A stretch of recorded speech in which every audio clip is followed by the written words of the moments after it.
ঢাকায় অবস্থিত চীনা দূতাবাসে হামলা চালানোর হুমকি দিয়েছে একটি সন্ত্রাসী গোষ্ঠী।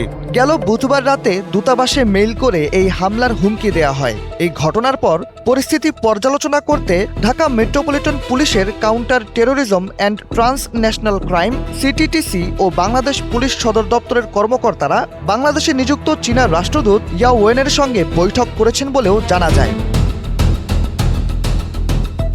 ঠিক এই ঘটনার পর যেন নড়েচড়ে বসতে শুরু করেছে ঢাকা। দেশের নিরাপত্তা নিশ্চিত করতে চীনা দূতাবাস ছাড়াও বারিধারায় জাপানি দূতাবাসে নিযুক্ত রাষ্ট্রদূত সাইদা শিনিচির সঙ্গেও বৈঠক করেছেন সিটিটিসির যুগ্ম পুলিশ কমিশনার মুন্সি শাহাবুদ্দিন।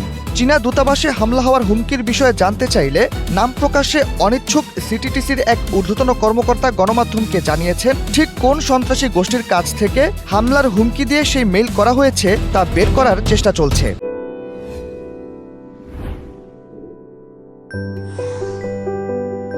এদিকে চীনা দূতাবাসে হামলার হুমকি আসার পর বিদেশি কূটনীতিকদের নিরাপত্তা নিয়ে নতুন করে তৎপর হয়েছে গোয়েন্দা সংস্থাগুলো।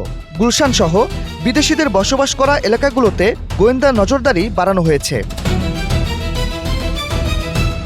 তথ্য বলছে, শুধু চীন নয়, সম্প্রতি সময়ে ঢাকায় অবস্থিত আরও বেশ কয়েকটি দেশের দূতাবাসে নিয়মিত হামলা হওয়ার হুমকি দেওয়া হচ্ছে। কে বা কাদের মদদে এসব হচ্ছে তা অজানা হলেও বিষয়টি যে গুরুতর এই বিষয়ে নিশ্চিত মত দিয়েছে দেশের আইনশৃঙ্খলা ও নিরাপত্তার সাথে যুক্ত থাকা পক্ষগুলো। ডিসেম্বরে সাবেক প্রধানমন্ত্রী শেখ হাসিনা ফিরে আসার ইস্যুটিকে এই ইস্যুর সাথেও তুলে আনছেন অনেকে।